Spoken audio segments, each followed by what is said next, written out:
Então, o assunto de hoje são as nebulosas. E o que é a nebulosa? As nebulosas é o seguinte: quando o pessoal começou a observar o céu com aparelho óptico, os aparelhos eram muito ruins em relação ao que a gente tem hoje. Então, o pessoal começou a observar que existiam as estrelas, que são praticamente pontos no céu, e às vezes tinha objetos que eram que eles puseram o nome de nébula, que parecia uma nuvenzinha, né? Nébula e nuvem são sinônimos, é o nome latino. Parece um chumaço de algodão, uma coisa assim que é difusa, não tem a luz pontual. E tem algumas nebulosas que são visíveis a olho nu. Nessa época, né, o pessoal começou a usar aparelho óptico para observação depois de Galileu, por volta de 1610, 1608, por aí. Então aí, quando o pessoal ficou todo animado com essa história, né, porque Galileu viu os mares da Lua, chamou de mar, o nome mar continua até hoje, ele viu manchas solares, queimou o olho por causa disso, reza a lenda, né, e também ele viu os 4 satélites de Júpiter, que nós vimos aqui na observação, quem ficou, tinha 3, né, quando nós vimos tinha 3, na verdade são 4, que qualquer luneta, né, vagabunda igual de Galileu, dava para ver. Então ele viu os 4 satélites que são chamados de satélites galileanos. Agora, tem algumas, olhando com a luneta do tipo de Galileu, você viria algumas coisas e você fala, pô, isso aqui não é estrela. Né? Você vê uma coisa difusa. E vocês vão aprender a enxergar esses objetos, mesmo tem vários que a gente enxerga a olho nu. Então isso foi chamado de nébula. E o pessoal começou a fazer observação disso. E um cara que fez um trabalho incrível é o Herschel, que ele é alemão, mas viveu na Inglaterra, não sei desde quando, era músico, e um dia ele estava tocando na corte e ele viu um telescópio. Isso aí no século XVII, se não me engano, século XVIII, né? Não sei, tem a data dele aí? Tem. Século XVII para o XVIII. Do XVIII para o XIX, né? Século XVIII para o XIX. Então o Herschel ficou maravilhado com o telescópio e ele virou um contador de estrelas. Você imagina ficar contando estrela? Lá na minha terra isso aí dá até azar, dá verruga no dedo se você apontar a estrela. Então o Herschel, ele pegava quadradinhos no céu e ele fabricou o telescópio, vários, fez uns bem grandes, e ele ia contando as estrelas, separando por magnitude, por brilho. Então ele ia contando as estrelas, e aí ele começou a ter uma noção de qual que era a forma da galáxia. Então tem aqui um site que eu recomendo para vocês. Na verdade, o Instituto Astronômico e Geofísico da USP, IAG, tem um curso muito parecido com o nosso, e o material está disponível na internet gratuito. Então, eu peguei esse site aqui, só para mostrar aqui algumas coisas. Aqui tem uma linha do tempo mostrando as contribuições de vários astrônomos para tentar entender como é que era a forma da nossa galáxia, né? Que até hoje nós temos dúvida. E eu queria mais mostrar isso aqui do Herschel. Aqui o Kant com as primeiras ideias com relação a como seriam as galáxias e tal. Muito interessante isso aqui. Aqui uma foto da Andrômeda. E aqui tem um Herschel, um telescópio imenso que ele mandou construir. E aqui esse desenho que eu queria mostrar para vocês foi a primeira tentativa de mostrar a forma da galáxia. Então ele começou ele chegou a esse desenho fazendo contagem de estrelas. Entendeu? E aí ele já sugeriu que a galáxia era chata. Ou seja, hoje a gente sabe que a galáxia é um disco, né, chato. É como se fosse um frisbee, com um núcleo mais bojudinho assim no centro. Tá certo? Então, se vocês conhecem o céu, já viram o céu numa noite boa, vocês veem umas faixas que os gregos chamaram de Via Láctea. Essa Via Láctea tem a ver com leite mesmo. Segundo a mitologia, era o leite derramado de Hera ao alimentar lá, se não me engano, Hércules, quando nasceu, era semideus, e aí derramou esse leite e ficou, porque ela tem um aspecto leitoso. Então, por que tem uma faixa? Porque nós estamos dentro dessa galáxia, e se a gente olhar na direção do disco, a gente vai ver muita estrela. Se a gente olhar na direção perpendicular ao disco, a gente vai ver menos estrelas. Então, realmente, a gente vai ver essa faixa, e se correr tudo bem, como a gente imagina, nós vamos ver o que a gente chama de Via Láctea lá na Lapinha. Acho que todo mundo já viu isso, né? Bom, então eu recomendo vocês darem uma espiada nisso aqui para aprofundar, que tem alguns desenhos de algumas nebulosas, né, que o Herschel fez, já com um telescópio bem maior. Bom, com o avanço dos telescópios, melhoria dos aparelhos ópticos, a gente foi descobrir o que são as nebulosas. E aí teve que haver uma separação, porque o que é a nebulosa? Está aqui definido, né? Então deixa eu passar aqui mais um. Então, nós tivemos que separar as nebulosas extragalácticas, ou seja, que estão fora da nossa galáxia. Essas nebulosas são, na verdade, outras galáxias, ou parecidas com a nossa ou não. Existem vários tipos de galáxias, né? Então, elas podem ser espirais barradas, elípticas ou irregulares. Todas essas aqui são nebulosas. Nós conseguimos ver apenas 3 nebulosas a olho nu, que é a grande nebulosa de Andrômeda e as 2 nuvens de Magalhães. São 2 nebulosas irregulares que são satélites da nossa, estão presos gravitacionalmente. E a grande nebulosa de Andrômeda também é visível a olho nu. Muito difícil de ver. Não, são galáxias externas. Essas nebulosas aqui são nebulosas extragalácticas. Dentre elas, tem 3 apenas que a gente vê a olho nu. Então, são outras galáxias que estão fora da nossa. Todos os outros, as outras nebulosas que são visíveis estão na nossa galáxia. Então, aí você tem essas nebulosas, que aí o nome passou a ser galáxia, né? Mas o nome nebulosa, originalmente, era qualquer coisa que não era estrela, que parecia que tivesse aquela luz difusa, como um chumacinho de algodão, que vocês vão aprender a olhar no céu. Tem alguns que a gente vê a olho nu. E aí, as nebulosas agora têm as internas, que pertencem à nossa galáxia. Essas aqui são várias. São nuvens de gás e poeira, tá? Esse gás é principalmente hidrogênio, mas as nebulosas, as nuvens, né, moleculares gigantes, têm elementos químicos bem mais pesados do que o hidrogênio. Mas ainda assim, a maioria, né, o universo hoje ele tem mais de 95% de hidrogênio. Então, essas nuvens de gás e poeira, elas podem ser de emissão, ou seja, elas próprias estão emitindo luz.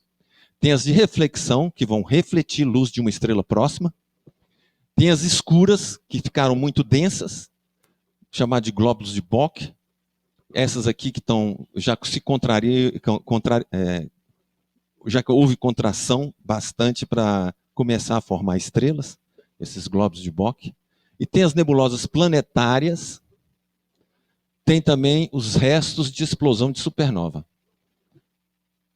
Os aglomerados tem 2 tipos, galácticos, são aqueles que estão nos braços espirais das galáxias espirais, por exemplo, e os globulares, depois eu vou mostrar onde é que eles ficam. Eles não estão no disco da galáxia. Esses aqui estão no disco. Esses aqui estão em volta, formando uma simetria esférica em relação à galáxia. São as estrelas mais antigas da galáxia, elas formam os globulares. Os galácticos são estrelas jovens, que estão nascendo por agora ou há pouco tempo. Então, quando os telescópios eram bem ruins, também os aglomerados eram chamados de nebulosas. Então, quando você olhar os aglomerados abertos ou galácticos da região do rabo do escorpião, que o escorpião vai estar nascendo, vou mostrar para vocês a olho nu, vocês vão conseguir ver que tem ali um aspecto de nebulosa. Mas ali são aglomerados de estrela. Estrelas que estão todas juntas, que nasceram juntas. Passa aí para mim, Aninha. Então vamos ver as galáxias aqui. Aqui tem vários tipos de galáxias, que são as espirais.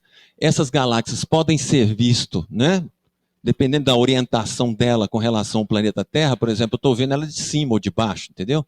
Mas eu posso ver ela meio de lado, ou completamente de lado. Está vendo a poeira aqui, essa parte escura? A poeira da galáxia que se concentra realmente no disco.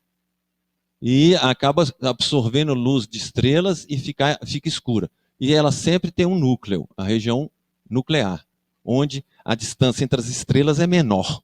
Ou seja, tem mais estrela por volume. Né?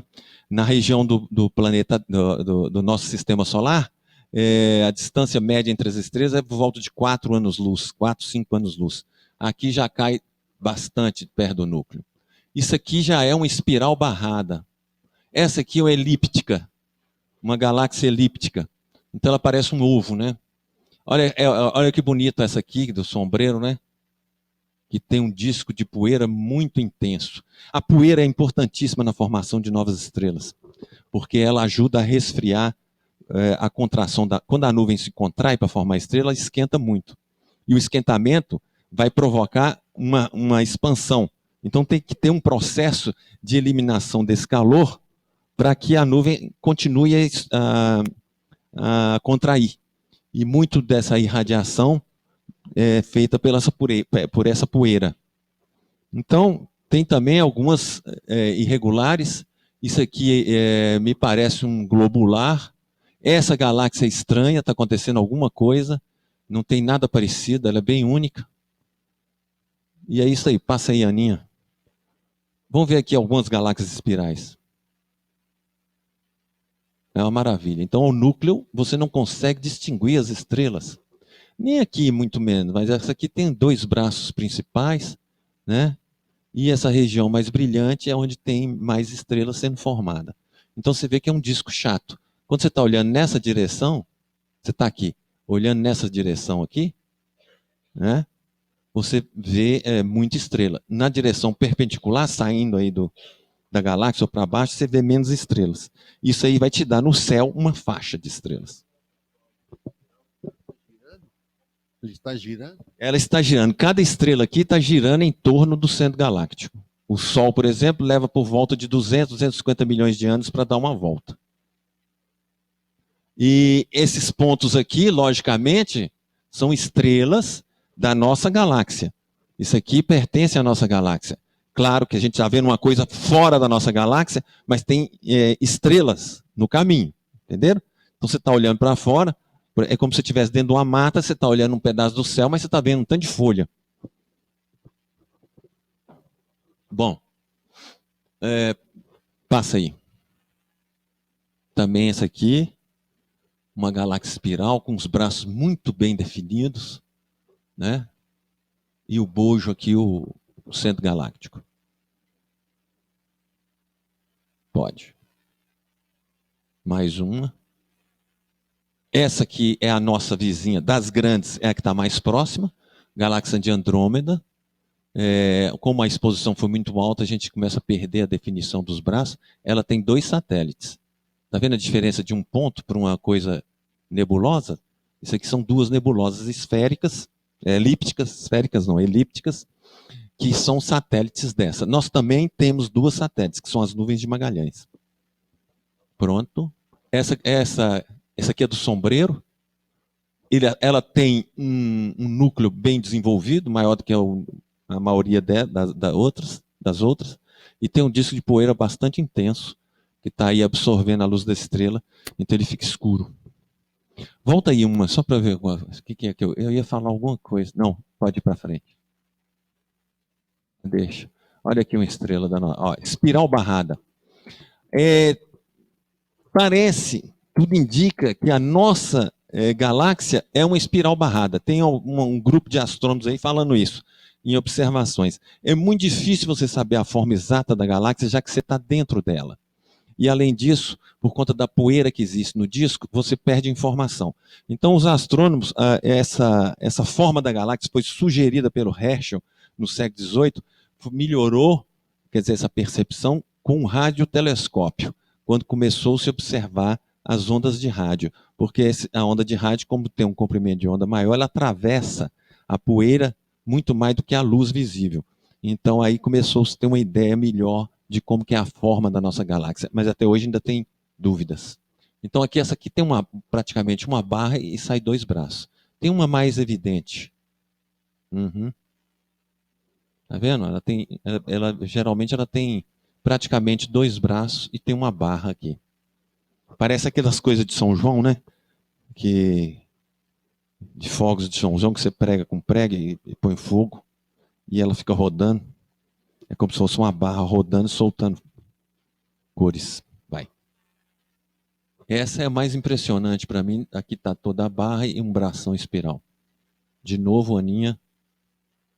Agora as elípticas. Isso aqui é realmente um ovo. Como se fosse um ovo. As elípticas são um pouco menores do que as galáxias espirais. As espirais têm por volta de 100 bilhões de estrelas.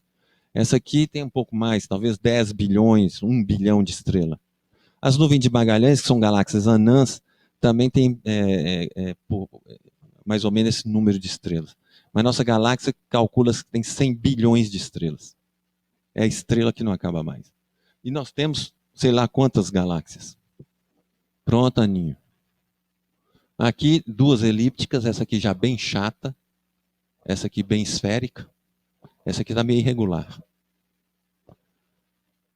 As irregulares, o maior exemplo, essa foto não está muito boa, é a nuvem de Magalhães.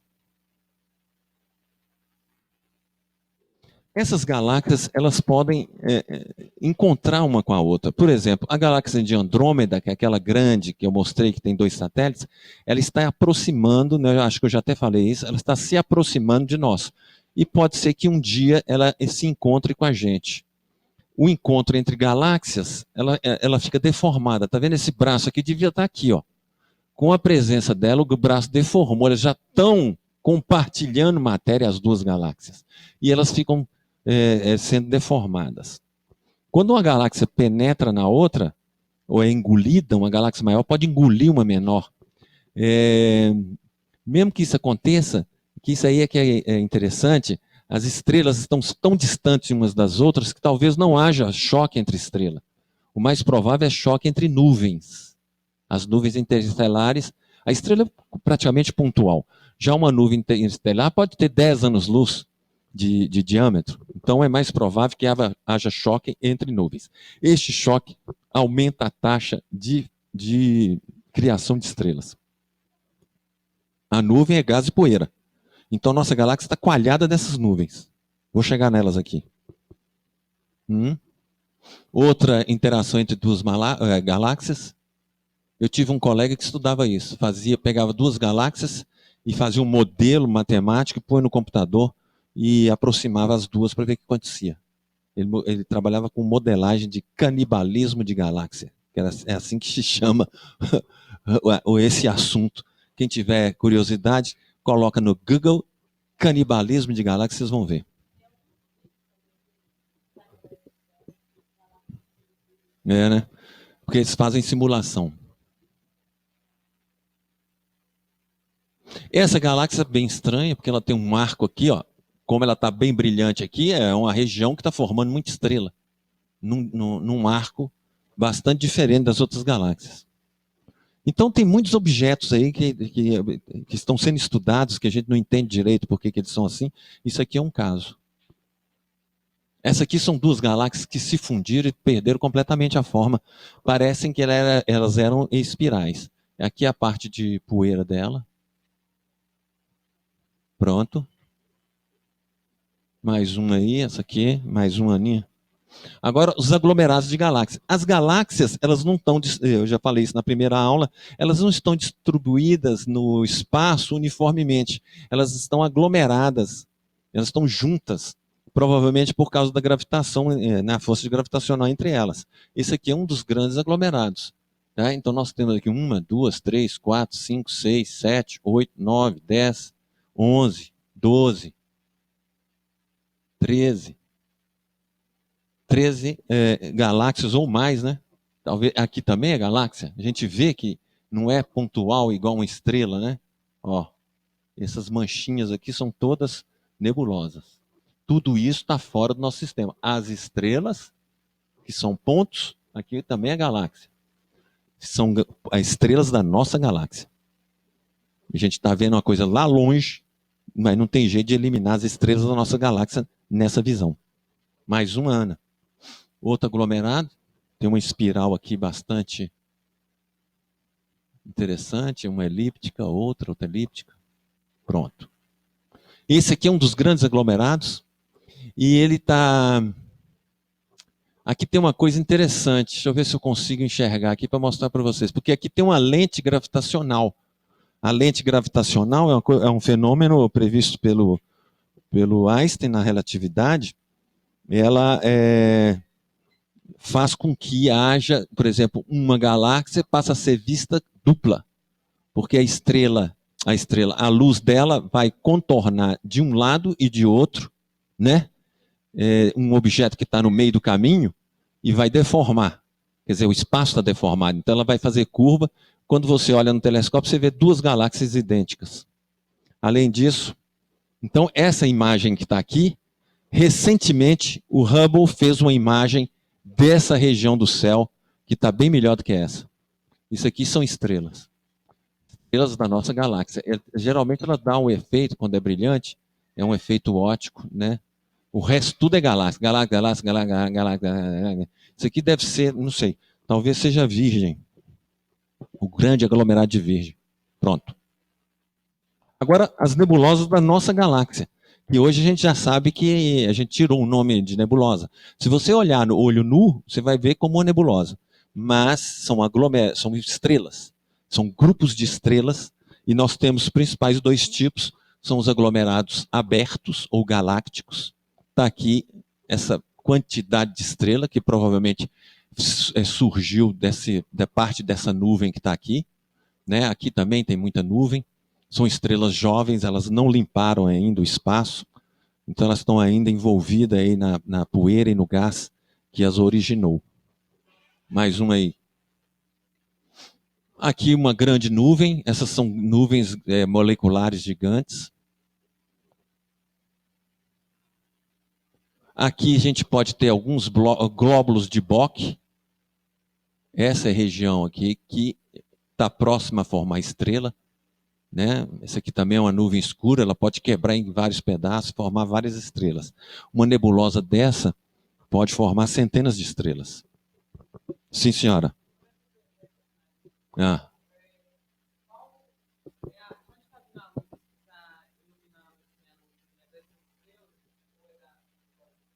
Não, do Sol não. Isso está muito longe do Sol. Isso aqui está alguns anos-luz do Sol. Ela pode ter luz própria ou pode estar iluminada por essas estrelas aqui, talvez. Ó. Se essas estrelas realmente... Porque quando a gente vê as estrelas, né, elas estão chapadas no plano. Pode ser que essa estrela seja muito mais próxima, esteja longe da nuvem. Então é difícil de saber. Tem que saber medir a distância da nuvem e medir a distância da estrela para ver se a estrela está dentro da nuvem. Aí ela geralmente ilumina a nuvem. E tem nuvem que tem luz própria. Sim. Porque essas nuvens passam uma para trás aí. Essa nuvem, por exemplo, tirando as partes mais escuras, elas têm uma densidade, né, quantidade de matéria por volume, muito pequeno. Se você pegar a densidade de qualquer coisa aqui na Terra, por exemplo, você faz um vácuo na Terra, você não consegue chegar na densidade dessa nuvem. Ela é menos densa do que um vácuo. Mas como o espaço é bem vazio, ela aparece bem quando você olha no telescópio. Então a gente chama de nuvem, mas a distância entre um átomo e outro aqui é imensa. Quer dizer, relativamente grande, porque tem pouca densidade. Então quando a nuvem vai contraindo, a densidade vai aumentando. Né? O gás vai ficando, as moléculas do gás vão ficando cada vez mais próximas. E chega uma hora que ele fica tão denso que as luzes das estrelas que estão atrás delas não aparecem, são absorvidas. Então ela vai ficando escura. No cruzeiro tem uma grande nuvem escura que a gente chama de saco de carvão. Com o céu bom, a gente vê o contorno do saco de carvão. Você vai ver que, olha, aqui não tem estrela nenhuma. Na verdade tem, mas pode ter uma ou outra que está na frente do saco de carvão, mas todas que estão atrás sumiram, porque a luz foi absorvida por causa da densidade da nuvem. Pronto?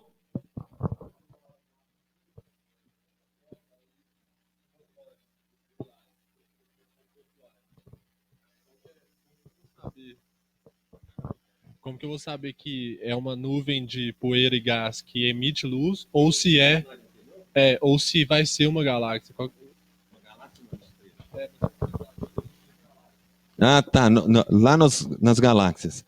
Porque a percepção que você tem quando é uma galáxia é que ele não é pontual. É claro que a estrela também, você vê um diâmetro, mas aquilo ali mais é do problema óptico, porque ela deveria ser um ponto. Mas ela é simétrica, ela é redondinha, enquanto que a galáxia é difusa. Quer ver? Volta lá, Aninha.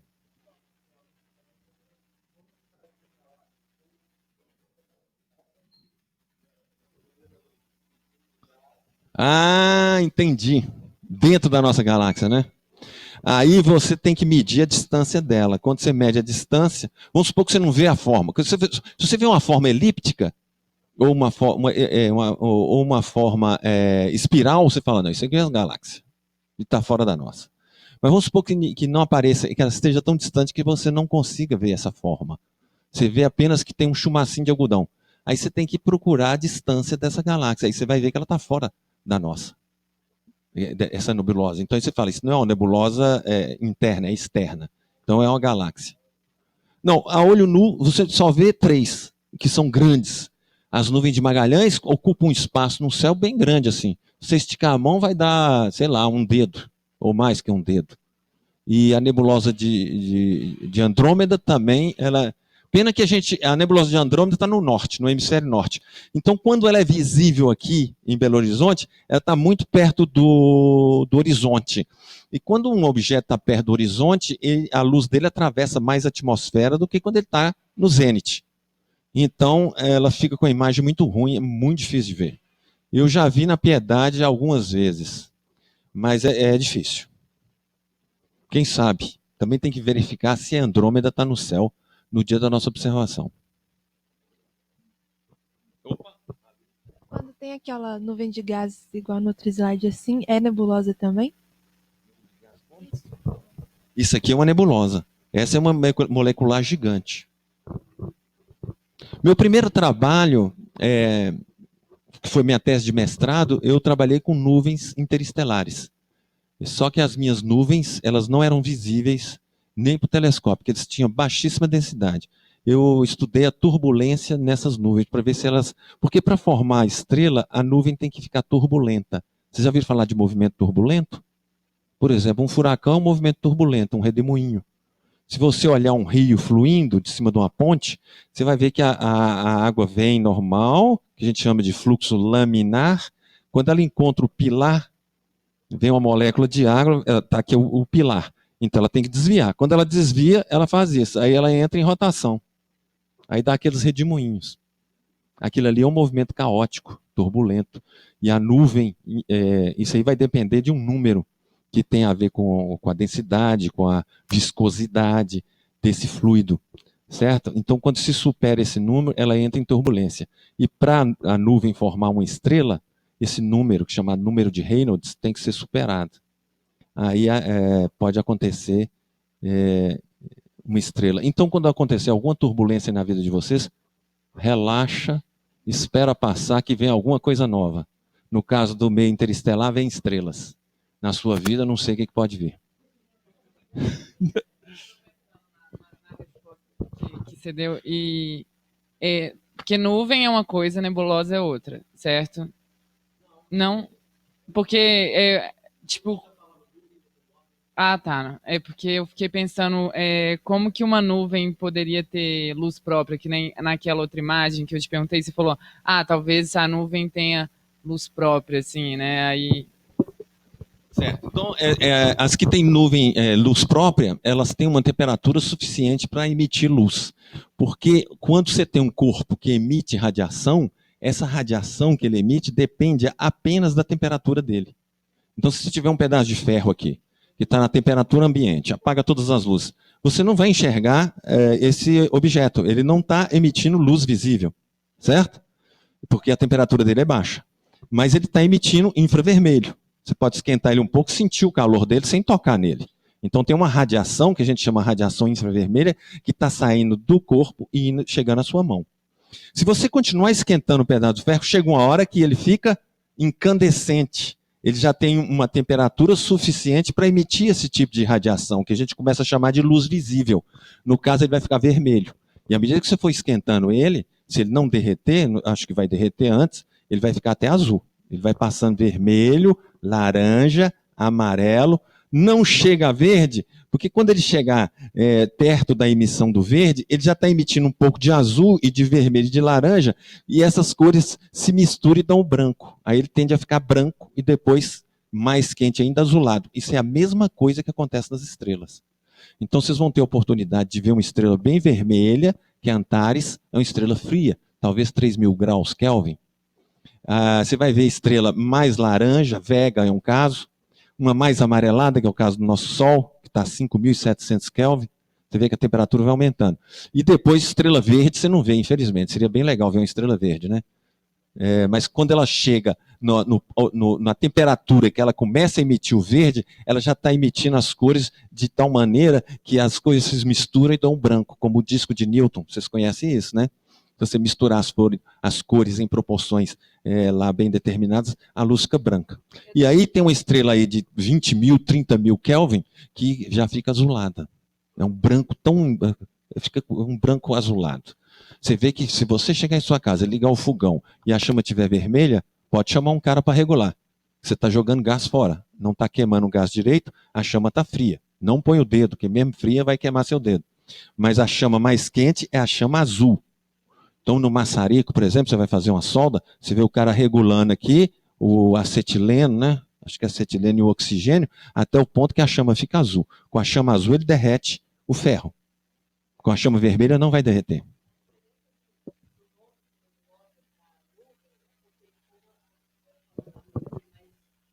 Como a nuvem é mais escura, é mais densa, então eles não colocam esse mesmo nome porque não aparecem as estrelas que tem dentro dela. Então eles colocam o nome de nuvem porque ele é mais chamuscado, assim, o negócio mais... Não é igual a nebulosa, que dá para você ver claro, assim, a diferenciar até uns certos pontos dela.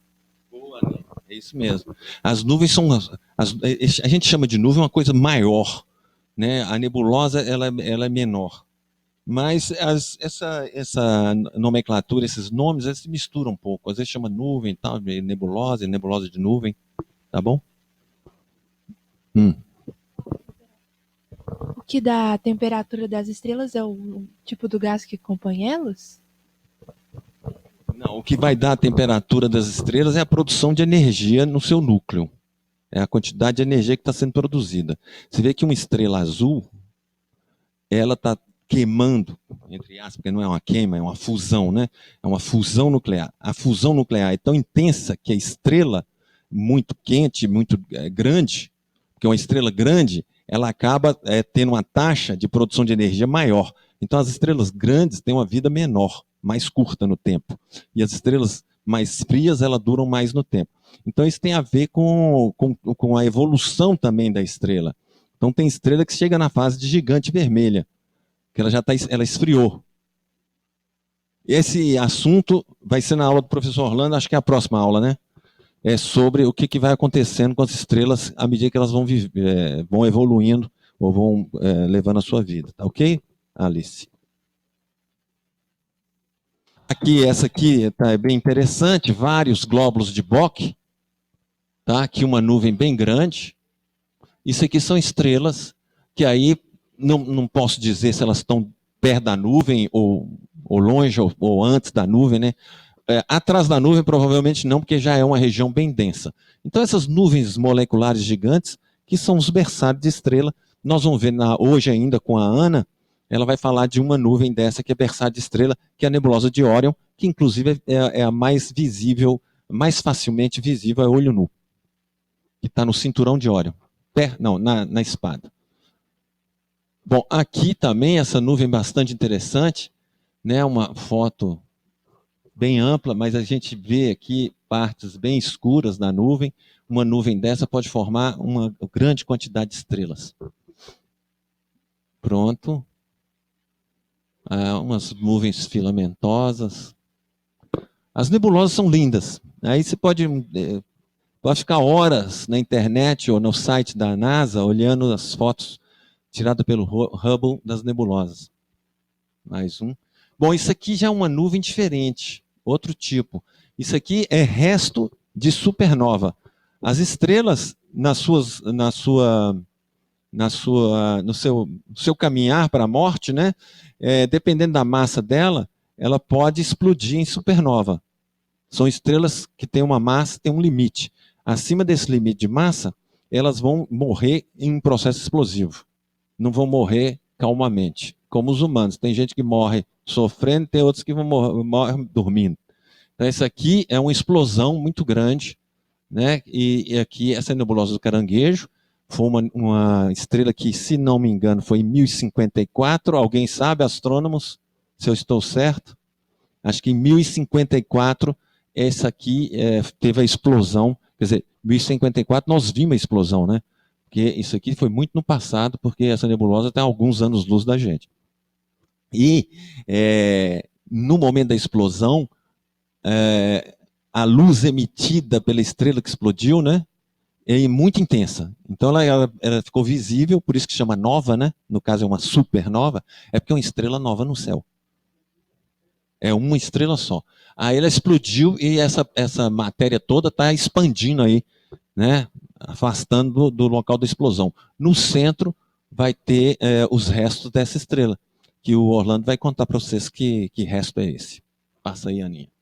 Isso aqui já é uma nebulosa planetária. Quando foi vista pela primeira vez, uma nebulosa planetária, o pessoal achou que era planeta. Então ficou o nome nebulosa planetária, mas não tem nada a ver com planeta, tá? Então ela é o final também de uma outra estrela. Está aqui a estrela, uma anã branca. Sempre você vai ver uma estrelinha no centro. E no momento da sua morte, não é um processo explosivo, ela emitiu essa matéria toda. Essa matéria que está rica em elementos mais pesados, né, do que o hidrogênio. Continua sendo a maioria hidrogênio, mas isso aqui vai poluir a galáxia, poluir entre aspas, com um material mais pesado, que vão formar estrelas de segunda e terceira de geração, que poderão ter, por exemplo, planetas igual ao planeta Terra, que tem elementos pesados, né? Aqueles elementos que vão até formar a vida. Outra nebulosa planetária, elas são lindas. A nebulosa de Anel é a mais famosa e que é a mais fácil de ver com telescópio. Tem que ser um bom telescópio. Tem uma luz muito tênue. Mais uma, Ana. Olha lá a anã branca que fica no meio. Oi? Processo explosivo, como é que elas espalham essa matéria? O negócio é o seguinte. A estrela, ela vive do equilíbrio entre a contração gravitacional, que é muito grande, né? A quantidade de massa de uma estrela é enorme, então ela tende a contrair. Mas, quando ela vai contraindo, ela acende. Por que ela acende? Porque a pressão e a temperatura no núcleo da estrela chegou no ponto em que pode haver a fusão nuclear. Então aí começa a haver fusão nuclear, aquilo ali esquenta demais e tudo que esquenta tende a expandir. Então você tem a tendência expansiva por conta da produção de energia e a tendência de colapso devido à gravitação. E entra em equilíbrio, a estrela fica vivendo aí, tá? Quando acabar o hidrogênio, quando acabar a fusão de hidrogênio no núcleo, ela começa até ela vai contrair, começa a contrair, e no caso da supernova, ela vai contrair rapidamente da explosão. No caso de uma estrela menos massiva, a contração é lenta, então partes que não estão no núcleo começam a fazer fusão, esquenta essa parte e expande essa parte toda, né, esse gás todo e poeira que está aqui, começa a expandir. E parte da estrela vai colapsar na anã branca. E parte vai se perder, né? vai ser um anel, né? Um anel não, uma casca esférica que vai expandindo para longe da estrela, que virou uma anã branca. Essa anã branca pode viver muito tempo, tá?